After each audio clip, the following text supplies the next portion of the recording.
किए गए गाइडलाइन। देश में कोविड-19 के बढ़ते आंकड़ों के बीच केंद्रीय गृह मंत्रालय ने अनलॉक के तीसरे चरण के लिए गाइडलाइन जारी कर दी है, जिसके तहत कोविड-19 कंटेनमेंट जोन के बाहर और अधिक गतिविधियों की अनुमति दी जाएगी। गाइडलाइन के मुताबिक रात को अब बंद के नियमों का पालन नहीं करवाया जाएगा। स्कूल, कॉलेज, सार्वजनिक कार्यक्रम पहले की तरह ही 31 अगस्त तक बंद रहेंगे। कंटेनमेंट जोन को छोड़कर बाकी जगह पर योगा और जिम को 5 अगस्त से खोलने की अनुमति दे दी गई है। वहीं metro rail, cinema hall, swimming pool, मनोरंजन पार्क, ऑडिटोरियम, असेंबली हॉल को खोला जा सकता है। हालांकि इन सब के परिचालन की तारीख तय नहीं की गई है।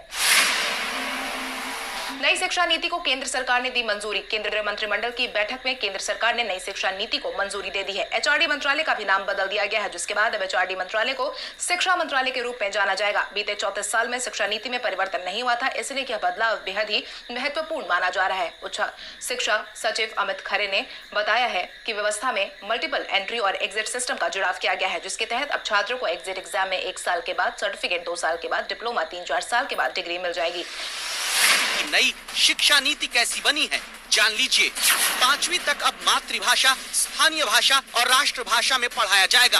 बाकी अंग्रेजी ही क्यों ना हो, सिर्फ एक विषय के तौर पर ही रहेगी। 9वीं से 12वीं तक के बच्चों की पढ़ाई के लिए नई शिक्षा नीति में कई बदलाव हुए हैं। 9वीं से 12वीं क्लास तक सेमेस्टर में परीक्षा होगी। आपके बच्चे नए विषय चुन पाएंगे। जैसे कोई छात्र विज्ञान के साथ संगीत भी पढ़ना चाहे तो उसे विकल्प मिलेगा। बच्चा जब स्कूली शिक्षा पूरी करके निकलेगा तो ये तय किया जाएगा कि वो कोई नई स्किल के साथ बाहर निकले। बच्चों के रिपोर्ट कार्ड की चिंता हर अभिभावक और छात्र को होती है। नई पॉलिसी में सुनिए क्या है। बच्चा स्कूली शिक्षा के दौरान अपना रिपोर्ट कार्ड तैयार करने में भी भूमिका निभाएगा। रिपोर्ट कार्ड को लेकर नई शिक्षा नीति में 3 हिस्से हैं। पहला, बच्चा अपने बारे में खुद मूल्यांकन करेगा। दूसरा, उसके सहपाठियों से होगा और तीसरा, अध्यापक के जरिए। स्कूली शिक्षा के बाद कॉलेज के स्तर पर भी नई शिक्षा नीति देश के लिए नया संदेश लाई है। ग्रेजुएट कोर्स में 1 साल पर सर्टिफिकेट मिलेगा, 2 साल पर डिप्लोमा, 3 साल पर डिग्री मिलेगी। अब कॉलेज की डिग्री 3 और 4 साल दोनों की होगी। 3 साल की डिग्री उन छात्रों के लिए जिन्हें आगे उच्च शिक्षा नहीं लेनी है।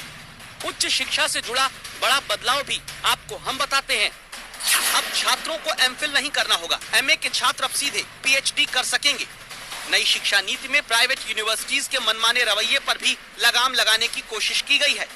अगले 10 साल तक इस नई शिक्षा नीति के साथ नए लक्ष्य देश में शैक्षिक विकास को लेकर रखे गए हैं। को तैयार करने के लिए 2 लाख से ज्यादा लोगों की राय ली गई और इसी के बाद इस नई शिक्षा नीति की घोषणा की गई है।